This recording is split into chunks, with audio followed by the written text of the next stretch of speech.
എൻ്റെ പേര് അൽജോ. ഞാൻ വരുന്നത് മലയാറ്റൂരിൽ നിന്നാണ്. ഞാൻ 2020 പ്ലസ് ടു പാസ് ഔട്ട് ആയിട്ടാണ്. അത് കഴിഞ്ഞിട്ട് ഞാൻ എൻട്രൻസ് കോച്ചിങ്ങിനായിട്ട് പാല ബ്രില്യൻറ്റ് ചേർന്നായിരുന്നു.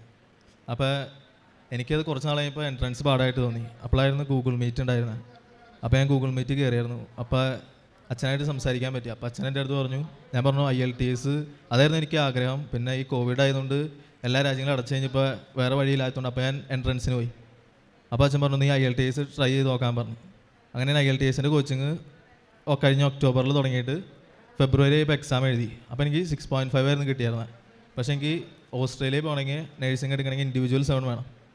അപ്പോൾ ഈ IELTS എനിക്ക് ടഫായിട്ട് തോന്നിയപ്പോൾ PT എന്ന് പറഞ്ഞൊരു കോഴ്സ് ഉണ്ടായിരുന്നു. അപ്പോൾ അതൊരു ഫ്രണ്ട് വഴി കിട്ടിയതാണ്. അപ്പോൾ അതിലേക്ക് ഞാൻ ട്രൈ ചെയ്ത് കഴിഞ്ഞപ്പോൾ എനിക്ക് സ്പീക്കിംഗ് കിട്ടണില്ല. ആദ്യത്തെ പ്രാവശ്യം ജൂണിൽ പരീക്ഷ എഴുതിയപ്പോഴും സ്പീക്കിംഗ് കിട്ടണില്ല. അത് കഴിഞ്ഞ് ആഗസ്റ്റിൽ പരീക്ഷ എഴുതുമ്പോൾ സ്പീക്കിംഗ് കിട്ടണില്ല. അപ്പോൾ ഞാൻ ഇവിടെ വന്നായിരുന്നു. അപ്പോൾ അച്ഛനെ കാണാൻ പറ്റി. അപ്പോൾ അച്ഛൻ്റെ അടുത്ത് പറഞ്ഞു, നിൻ്റെ അമ്മയോടൊപ്പം, അമ്മയാണ് ഉടമ്പടി എടുത്തതാണ്, അമ്മയോടൊപ്പം നീ രാവിലത്തെ പ്രത്യക്ഷീകരണ പ്രാർത്ഥന വിശ്വാസത്തോടെ പ്രാർത്ഥിച്ച സാക്ഷ്യം പറയാമെന്ന് പറഞ്ഞ് നീ പോയിക്കോളാൻ പറഞ്ഞു. അങ്ങനെ ഞാൻ പ്രാർത്ഥിച്ചു. പക്ഷേ പോണ സമയത്ത് മമ്മി എൻ്റെ അടുത്ത് പറഞ്ഞു, അച്ഛനെ കണ്ടായിരുന്നു എന്ന് ചോദിച്ചു. ഞാൻ പറഞ്ഞു, അച്ഛനെ കണ്ടായിരുന്നു, ആൾക്കാരെ വെച്ചിട്ടല്ല, അവിടെ താഴെ വെച്ച് അച്ഛനെ കണ്ടായിരുന്നു പറഞ്ഞു. അപ്പോൾ മമ്മി പറഞ്ഞു, നീ അച്ഛനെ ഇവിടെ വെച്ചാൽ നമ്മൾ കണ്ടാലും നമുക്ക് വിശ്വാസം മതി. എന്നിട്ട് ഞാൻ തിരിച്ചു പോയി. ഈ ആഗസ്റ്റ് 3-ാം തീയതിയാണ് അമ്മ പുതുക്കിയത്.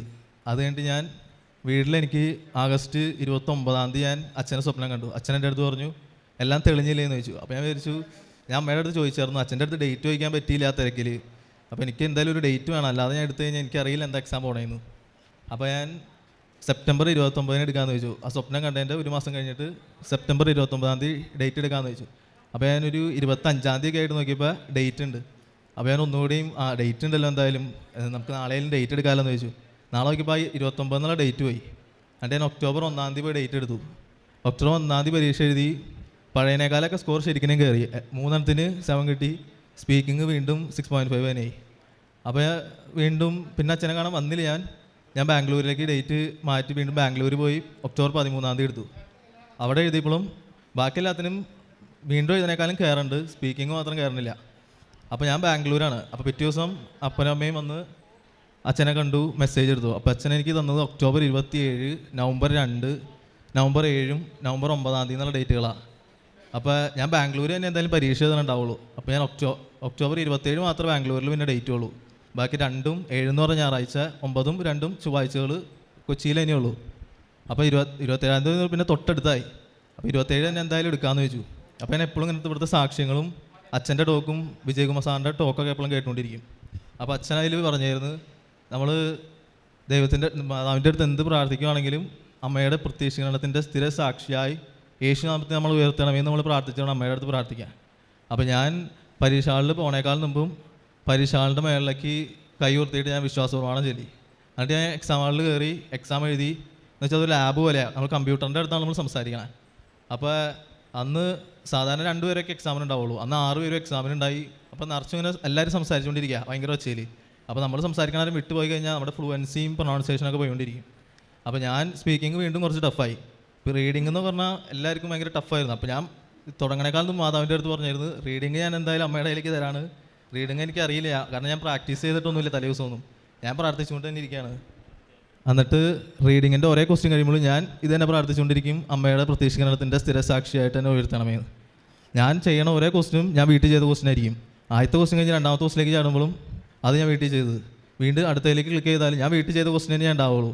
ഞാൻ അമ്മയുടെ പ്രത്യക്ഷീകരണത്തിൻ്റെ സ്ഥിരസാക്ഷിയായി യേശുനാമത്തെ ഉയർത്തണമേ എന്ന് പറഞ്ഞ് ഒരേ ക്വസ്റ്റ്യനിൽ ക്ലിക്ക് ചെയ്യുമ്പോഴും ഏത് ക്വസ്റ്റ്യൻ എടുത്താലും ഞാൻ ഈ ക്വസ്റ്റ്യൻ കണ്ടിട്ടുണ്ടാവും, ഇതിൻ്റെ ആൻസറുകളൊക്കെ എനിക്കറിയാം.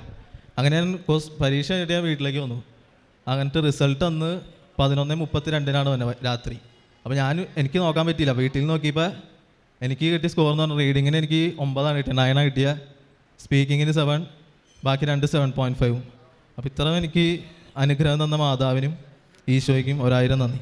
അതേപോലെ തന്നെ ഞാൻ പ്ലസ് 2 പഠിക്കുമ്പോഴും പ്ലസ് 1 ഇമ്പ്രൂവ്മെൻറ്റ് കഴിഞ്ഞിട്ട് പ്ലസ് 2ൻ്റെ റിസൾട്ട് വന്നേക്കാൾ മുമ്പ് ഞാൻ മാതാവിൻ്റെ ഒരു ഫോട്ടോ ഉണ്ടെങ്കിൽ പഠിക്കണം എൻ്റെ ഫ്രണ്ടിൽ. അപ്പോൾ ഞാൻ അതിൻ്റെ ഫ്രണ്ടിൽ 97% എനിക്ക് മാർക്ക് വേണമെന്ന് പറഞ്ഞിട്ട് ആ പേപ്പറിനെ മാതാവിൻ്റെ ഫോട്ടോൻ്റെ ബാക്കിൽ വെച്ചു. ഈ 97 എനിക്ക് കിട്ടണമെങ്കിൽ പ്ലസ് 1 മാർക്ക് പോയതൊഴിച്ച് പ്ലസ് 2 എനിക്ക് ഫുള്ള് കിട്ടണം. അപ്പോൾ ഞാൻ മാതാവിൻ്റെ അടുത്ത് പറഞ്ഞു, മാതാവിന് എന്തായാലും ഒന്നും അസാധ്യമല്ലല്ലോ, ഫുള്ള് കിട്ടാന്ന് പറഞ്ഞാൽ മാതാവിന് ചെറിയ കാര്യമല്ലോ, എന്തായാലും ഈശോൻ്റെ അടുത്ത് പറഞ്ഞാൽ മതിയില്ല. എന്നിട്ട് റിസൾട്ട് വന്നു കഴിഞ്ഞപ്പോൾ എനിക്ക് പ്ലസ് 2 എല്ലാത്തിനും ഫുള്ളായിരുന്നു. എനിക്ക് കിട്ടിയ സ്കോർ എന്ന് പറഞ്ഞാൽ 97% തന്നെയായിരുന്നു. അതേപോലെ ഒരുപാട് അനുഗ്രഹങ്ങൾ മാതാവുന്നുണ്ട്. ഇതേപോലെ ഞാൻ ഇപ്പോൾ മാതാവിൻ്റെ അടുത്ത് നമ്മൾ എന്തെങ്കിലും കാര്യം ചോദിച്ചിട്ട് ഞാൻ ഇവിടെ ചെറിയ പ്രാർത്ഥന നടക്കുമ്പോൾ ഞാൻ ബാംഗ്ലൂരായിരിക്കും. അവിടെ ഞാൻ മുട്ടുകുത്തിയിട്ട് കൈ വിരിച്ച് ജപമാല അർപ്പിക്കുകയായിരുന്നു. അപ്പോൾ നമുക്ക് എന്തായാലും അതിന് ഉത്തരം കിട്ടുമെന്നുള്ള കാര്യം 100% ഉറപ്പാണ്. എന്നെങ്ങനെ സഹായിക്കുന്ന മാതാവിനും ഈശോയ്ക്കും 1000 നന്ദി. കരങ്ങളടിച്ചുകൊണ്ട് നമുക്ക് കർത്താവിന് നന്ദി പറയാം. വലിയ ദൈവാനുഭവ സാക്ഷ്യമാണ് മലയാറ്റൂരിൽ നിന്ന് വന്നിരിക്കുന്ന അൽജോ വർഗീസ് പങ്കുവെച്ചത്. അൽജോ, PT എക്സാം എത്ര പ്രാവശ്യമാണ് പരാജയപ്പെട്ടത്? 5ാമത്തെ പ്രാവശ്യമാണ് ജയിച്ചത്. 4 പ്രാവശ്യം PT എഴുതി, 1 പ്രാവശ്യം IELTS എഴുതി. ഈ ഡേറ്റ് അപ്പോൾ ആര് വന്നെടുത്തു അച്ഛനെ കണ്ട്? ഞാൻ വന്നേര്. അമ്മയാ? ഈ അവസാനത്തെ ഡേറ്റ് അമ്മയും അപ്പനും വന്നിട്ടില്ല. അമ്മയും വന്നിട്ടുണ്ട്. എവിടെ? അവർ രണ്ടുപേരും വന്നിട്ടുണ്ട്. കയറി വരിക. അച്ഛനെ വന്ന് കണ്ട് പ്രാർത്ഥിച്ചിട്ട് ഡേറ്റ് എടുത്തപ്പോൾ അച്ഛൻ എന്താ പറഞ്ഞത്?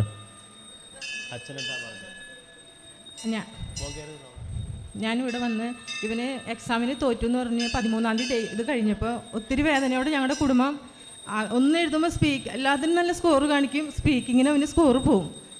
അവസാനം ഞാൻ ഇവന് 13-ാം തീയതി തോറ്റ് കഴിഞ്ഞപ്പോൾ പറഞ്ഞു, ചേട്ടാ നാളെ നമുക്കൊന്ന് കൃപാസനം വരെ പോകണം, അച്ഛനെ കാണാൻ പറ്റി കാണണം, അല്ലെങ്കിൽ അമ്മയുടെ അടുത്ത് നമ്മുടെ വേദന ഒന്ന് പങ്കുവയ്ക്കണം, അതുകൊണ്ട് ചേട്ടൻ എൻ്റെ കൂടെ വരണമെന്ന് പറഞ്ഞു. അങ്ങനെ ഞങ്ങളിവിടെ വന്ന് ഇപ്പോൾ അലോഷി ബ്രദറിൻ്റെ അടുത്ത് പോയി ഇപ്പോൾ ചോദിച്ചപ്പോൾ ബ്രദർ പറഞ്ഞു അച്ഛനെ കാണാൻ ചീട്ട് എടുക്കണമെന്ന് പറഞ്ഞു. ചീട്ട് എടുത്തു. എനിക്ക് കിട്ടിയത് 1ാമത്തെ നമ്പറാണ്. ഞാനും ചേട്ടനും ഇവിടെ ഫ്രണ്ടിൽ 1ാമത് വന്നു നിന്നു.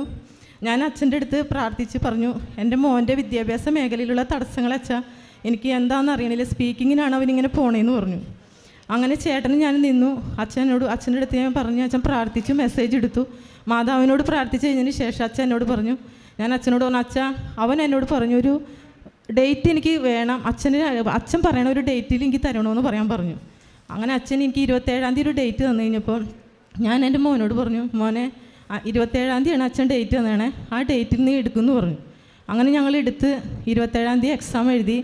അവൻ നല്ലൊരു സ്കോറോടുകൂടി ഞാൻ ആദ്യം തന്നെ അച്ഛനോട് പറഞ്ഞു, അച്ഛാ എനിക്ക് ഈ കൃപാസന അൽത്താരയിൽ വലിയൊരു സാക്ഷിയായി ഞങ്ങളുടെ കുടുംബത്തിനെ ഇവിടെ ഉയർത്തണമെങ്കിൽ അമ്മ ഒരിക്കലും വലിയൊരു അനുഗ്രഹം തരണം, അതിന് ഞങ്ങൾ വൈകാതെ തന്നെ അമ്മയുടെ നടയിൽ വന്ന് ഞങ്ങൾ സാക്ഷ്യം പറഞ്ഞേക്കാമെന്ന് ഞാൻ നേർന്നായിരുന്നു. അതിൻ്റെ ഇടയിൽ അച്ഛൻ ആദ്യമായി ഞങ്ങളെ കാണാൻ വന്നപ്പോൾ അച്ഛൻ പറഞ്ഞു, എന്നെ കാണണമെന്നില്ല, നിങ്ങൾ അൽത്താരയിൽ മാതാവിനെ നോക്കിയിട്ട് ഞങ്ങൾ ഈ അൽത്താരയിൽ വന്ന് സാക്ഷ്യം പറഞ്ഞേക്കാം എന്ന് മാത്രം നിങ്ങൾ ഉള്ളിൽ ആഘാതമായി വിശ്വസിച്ച് പറഞ്ഞാൽ മതി എന്ന് പറയാണ്. ആ പ്രത്യാശ കൈവിടാതെ ഞങ്ങൾ ഇവൻ്റെ എക്സാമിൻ്റെ ദിവസം 12:30 നേരത്ത് 4 മെഴുതിരി കത്തിച്ച് ഞങ്ങൾ 33 പ്രാവശ്യം പ്രത്യക്ഷീകരണ പ്രാർത്ഥനയും 33 പ്രാവശ്യം വിശ്വാസ പ്രമാണം ഞങ്ങൾ മുത്തുമ്പോൾ നിന്ന് ഞാനും എൻ്റെ ഭർത്താവും എൻ്റെ ഇളയ മകനും ഉണ്ടായിരുന്നു. ഞങ്ങളത് കത്തിച്ച് പ്രാർത്ഥന നിരതമായി അവൻ്റെ എക്സാം കഴിയണവരെ അത് ചെല്ലിക്കൊതിരുന്നു. അതിനുശേഷം ഞങ്ങൾ ജെറീക്കോ പ്രാർത്ഥനയിൽ ഞാൻ നേർന്നിട്ടുണ്ടായിരുന്നു. 27-ാം തീയതി എൻ്റെ വീടിൻ്റെ ചുറ്റും 7 പ്രാവശ്യം ചെല്ലുന്ന ആ കൊന്ത ഞാൻ അന്ന് നേർന്ന ദിവസമായിരുന്നു. ഭയങ്കര ഇടിവെട്ടും മഴയായിരുന്നു. പക്ഷെ ഞാനും എൻ്റെ ഇളയ മകനും കൂടി മാതാവിൻ്റെ രൂപം സിരിസ്വരൂപം നേർന്നുകൊണ്ട് തിരിയും കത്തിച്ച് ഞങ്ങളത് ആ പ്രത്യക്ഷ പ്രാർത്ഥന, ആ ജെറീക്കോ പ്രാർത്ഥന ഞങ്ങൾ പൂർത്തീകരിക്കാനും മാതാവ് ഞങ്ങൾ അനുഗ്രഹിച്ചു. കരങ്ങളിടിച്ചുകൊണ്ട് നമുക്ക് കർത്താവിനെ സ്തുതിക്കാം. ഈ സാക്ഷ്യം കേൾക്കുന്നവർ പ്രത്യേകം മനസ്സിലാക്കണം, എങ്ങനെയാണ് ദൈവകൃപ അൽജോയുടെ ജീവിതത്തിലേക്ക് കടന്നു വന്നതെന്ന്. PT എക്സാം പരാജയപ്പെട്ടപ്പോൾ 4 തവണ പരാജയപ്പെട്ടപ്പോൾ അമ്മ വന്ന് അച്ഛനക്കനെ ഡേറ്റ് എടുക്കുകയും ചെയ്തിരുന്നു. ഡേറ്റ് എടുക്കുക ചെയ്യുക മാത്രമല്ല, ഇതിനിടയിൽ അൽജോ ബഹുമാനപ്പെട്ട ജോസഫ് അച്ഛനെ സ്വപ്നത്തിൽ കണ്ടുവെന്നുള്ളതാണ്. അപ്പോൾ സ്വപ്നത്തിൽ കണ്ടു കഴിഞ്ഞപ്പോൾ അൽജോയ്ക്ക് വലിയ സന്തോഷമായി.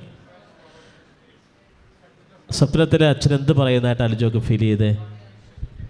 സ്വപ്നത്തിൽ അച്ഛൻ എൻ്റെ വീട്ടിലുണ്ട്. എന്നിട്ട് അച്ഛൻ എൻ്റെ അടുത്ത് ഇങ്ങനെ തുളത്ത് തട്ടിയിട്ട് എല്ലാം തെളിഞ്ഞില്ലേന്ന് ചോദിച്ചാൽ, അപ്പോൾ ഞാൻ തെളിഞ്ഞു എന്ന് പറഞ്ഞു. എല്ലാം തെളിഞ്ഞില്ലേന്ന്, അതായത് എല്ലാം ക്ലിയർ ആയില്ലേ എന്നുള്ളത്. അച്ഛനെ സ്വപ്നത്തിൽ കാണുന്നതിന് കാരണമുണ്ട്. കാരണം ബഹുമാനപ്പെട്ട ജോസഫ് അച്ഛനാണ് പരിശുദ്ധമായ 2004 ഡിസംബർ 7 കൃപാസന അൾത്താരയിൽ പ്രത്യക്ഷപ്പെട്ടത്. ഇപ്പോൾ ഈ പ്രത്യക്ഷപ്പെടുമ്പോൾ മഹാദുരന്തത്തെ മുൻകൂട്ടി അറിയിച്ചുകൊണ്ട് സമയഘടികാരം നെഞ്ചിൽ ചാർത്തിയാണ് അമ്മ പ്രത്യക്ഷപ്പെട്ടത്. ഇപ്പോൾ ഈ പ്രത്യക്ഷപ്പെടൽ തന്നെ ലോകജനതയുടെ വിശ്വാസ സമൂഹത്തിന് വലിയ അനുഭവം അമ്മ നൽകുകയാണ്. ഇതുപോലെ ദുരന്തങ്ങളും ദുരിതങ്ങളും ജീവിത വിഷമതകളും ജീവിതം അസ്തമിച്ചു നിൽക്കുമ്പോൾ അവർക്ക് പരിശുദ്ധ അമ്മ സമയബന്ധിതമായിട്ട് ഇടപെടുന്നത്. ഇനി 33 പ്രാവശ്യം വിശ്വാസ പ്രമാണം ചൊല്ലി, 33 പ്രാവശ്യം പ്രത്യക്ഷീകരണ പ്രാർത്ഥന ചൊല്ലി. അപ്പം അതിലൂടെ ദൈവത്തിൻ്റെ കൃപ പരിശുദ്ധാത്മാവ് കൊടുത്തു. ഇനി അതുകൂടാതെ ആഗോള ജെറീക്കോ പ്രാർത്ഥന ചെയ്തു എന്നാണ് പറഞ്ഞത്. അതായത് ഒക്ടോബർ മാസത്തിൽ അവസാനത്തെ ആഴ്ചയിൽ കൃപാസനം ആഗോള ജെറീക്കോ പ്രാർത്ഥന നടത്തിയിരുന്നു. ഓരോ ദിവസവും 5 രാജ്യങ്ങളെയും രാജ്യത്തിൻ്റെ വിവിധമായ ആവശ്യങ്ങളെയും അവിടെ ജനത അനുഭവിക്കുന്ന വിഷമതകളെയും എല്ലാം സമർപ്പിച്ച് പ്രാർത്ഥിക്കുക. നിങ്ങൾക്കത് യൂട്യൂബിൽ കിടപ്പുണ്ട്, നിങ്ങൾക്കത് കണ്ട് പ്രാർത്ഥിക്കാൻ പറ്റും. നിങ്ങളുടെ സഹോദരങ്ങളും ബന്ധുമിത്രാദികൾ വിദേശത്തുണ്ടെങ്കിൽ അവരോട് പറയാൻ നിങ്ങൾക്ക് കഴിയും. വലിയ അനുഭവമാണ്. ഇപ്പോൾ ഇടിവെട്ടും മഴയുണ്ടായിട്ട് പോലും തിരികത്തിച്ച് പിടിച്ച് അമ്മയുടെ രൂപം വഹിച്ചുകൊണ്ട് ആ പ്രാർത്ഥന ചെയ്തു എന്ന് പറയുമ്പോൾ അത് സമ്പൂർണ്ണ വിശ്വാസത്തിൻ്റെ മുദ്രയാണ്. അത് ദൈവത്തോടുള്ള വിശ്വസ്തയുടെ ഭാഗമാണ്. അതുകൊണ്ട് തന്നെയാണ് സമയബന്ധിതമായിട്ട് തന്നെ പരിശുദ്ധമ്മ അൽജോയുടെ ജീവിതത്തിൽ ഇടപെടുകയും വിജയം കൊടുക്കുകയും ജോലി കൊടുക്കുകയും കുടുംബത്തെ അനുഗ്രഹിക്കുകയും ചെയ്തത്. ഇതാണ് ഉടമ്പടിയുടെ പ്രത്യേകം. ഉടമ്പടി ചെയ്ത് കഴിഞ്ഞാൽ ദൈവം നിങ്ങളുടെ കൂടെ വരും, ദൈവത്തിൻ്റെ സാന്നിധ്യം വേണം. പുറപ്പാടിൻ്റെ പുസ്തകം 19 പറയും, അങ്ങനെ ഞാൻ നിങ്ങളുടെ ദൈവവും നിങ്ങൾ എൻ്റെ ജനവുമായി തീരും. അപ്പം അങ്ങനെ വലിയൊരു ദൈവാനുഭവമാണ് ഉടമ്പടി ചെയ്യുന്നതിലൂടെ ദൈവം കൊടുക്കുന്നത്. ഈ സാക്ഷ്യത്തോട് ചേർത്ത് ഇതുപോലെ ദുരിതം അനുഭവിക്കുന്ന എല്ലാവരെയും സമർപ്പിച്ച് പ്രാർത്ഥിക്കാം. യേശുവേ സ്തോത്രം, യേശുവേ നന്ദി, യേശുവേ ആരാധന. ഞങ്ങളിവിടെ ഈ 5 പ്രാവശ്യം ഇവന് പരീക്ഷ എഴുതി തോറ്റ് കഴിഞ്ഞപ്പോൾ 6ാമത്തെ പ്രാവശ്യം ഇവിടെ വന്നു കഴിഞ്ഞ് ഞങ്ങൾ തിരിച്ചു പോയി കഴിഞ്ഞപ്പോൾ എനിക്ക് തോന്നിയിരുന്നു ഇതിൽ വലിയ അർത്ഥവും കാര്യങ്ങളൊന്നും ഇല്ല. മാതാവിൻ്റെ അടുത്ത് സത്യം പറഞ്ഞാൽ ഞാൻ ഇവിടുന്ന് പോയത് ഇനി ഞാൻ തിരിച്ച് ഈ കൃപാസനത്തിൽ വരില്ല എന്ന് പറഞ്ഞുകൊണ്ടാണ്. അന്ന് രാത്രി 27-ാം തീയതി രാത്രി എനിക്ക് ആഴ്ചയിൽ 2 ദിവസം രാത്രി കപ്പ വലിച്ച് ബാംഗ്ലൂർക്ക് കയറ്റി വിടുന്ന ഒരു പണിക്ക് പോകുന്ന ആളാണ് ഞാൻ രാത്രി കപ്പ വലിച്ചുകൊണ്ട് നിൽക്കുമ്പോൾ രാത്രി ഒരു 12 മണിയായപ്പോഴാണ് എൻ്റെ മകൻ എന്നെ വിളിച്ചിട്ട് പറഞ്ഞ, പപ്പ എനിക്ക് നല്ല സ്കോർ മാർക്ക് കിട്ടിയത്. നമ്മൾ ആര് മുട്ടിപ്പായിട്ട് വന്ന് ഈ മാതാവിൻ്റെ അടുത്ത് വന്ന് കരഞ്ഞ് ചോദിച്ചിട്ടുണ്ടോ, അത് നമുക്ക് വാരിക്കോരി തരും എന്ന് ഞാൻ വിശ്വസിക്കുന്ന ഒരു വ്യക്തിയാണ്. അതുപോലെ തന്നെ നിങ്ങൾ ആരായാലും 1 പ്രാവശ്യം ഇവിടെ വന്നു നമുക്ക് കിട്ടിയില്ലെങ്കിൽ 2ാമത്തെ പ്രാവശ്യം മുട്ടിപ്പായിട്ട് ഈ മാതാവിനോട് പ്രാർത്ഥിച്ചോ, നിങ്ങൾക്ക് വാരിക്കോരി തരും എന്ന് മാത്രമാണ് എനിക്ക് പറയാനുള്ളത്. കരങ്ങളടിച്ച് കർത്താവിന് നന്ദി പറയട്ടെ. വലിയ ദൈവാനുഭവമാണ്. ഇവിടെ വന്നപ്പോൾ വർഗീസ് പറഞ്ഞത്, ചായ പറഞ്ഞിട്ട് പോയത് ഇനി കൃപാസനത്തിൽ കാലുകുത്തുന്നുള്ളതാണ്. ഇപ്പോൾ നിൽക്കുന്നത് എവിടെയാണ്? പരിശുദ്ധ മുഖത്തിട്ട് അൾത്താരയിലാണ്. എന്നിട്ട് പറഞ്ഞൊരു കാര്യമുണ്ട്, ഇവിടെ വന്ന് പ്രാർത്ഥിച്ച് നിങ്ങൾ മുട്ടിപ്പായി പ്രാർത്ഥിച്ചോ, അമ്മ ചോദിക്കുന്നതെല്ലാം തരുമെന്ന്. ലൂക്കാ 7 നിങ്ങൾ ചോദിക്കുമെന്ന് ദൈവം നിങ്ങൾക്ക് നൽകും. അതിന് സാക്ഷിയാണ് വർഗീസ് ചായ. കരങ്ങളടിച്ച് കർത്താവിനെന്ന് പറയാം. ഒരു കാര്യമോടെ എനിക്ക് പറയാനുള്ളത്, എൻ്റെ മകൻ ഒരു പ്രാവശ്യം പരീക്ഷ എഴുതാൻ പോകുമ്പോൾ 10-24,000 രൂപ എനിക്ക് ചിലവ് വരും. ഒരു കൂലിപ്പണിക്കാരന് 500 രൂപ കിട്ടിക്കഴിഞ്ഞാൽ നമുക്ക് ഒരു ടൈമിൽ ഒരു പൈസ അടയ്ക്കാനായിട്ട് ഞാൻ അത്രയും കഷ്ടപ്പെട്ടാണ് അവനെ വളർത്തിയതും അവനെ പഠിപ്പിച്ചതും. പക്ഷെ ഞാൻ പറഞ്ഞില്ലേ, ഞാൻ രാത്രി പണിക്ക് പോയിട്ടാണ് അവനെ പരീക്ഷ ഫീസ് അടയ്ക്കുന്നത്.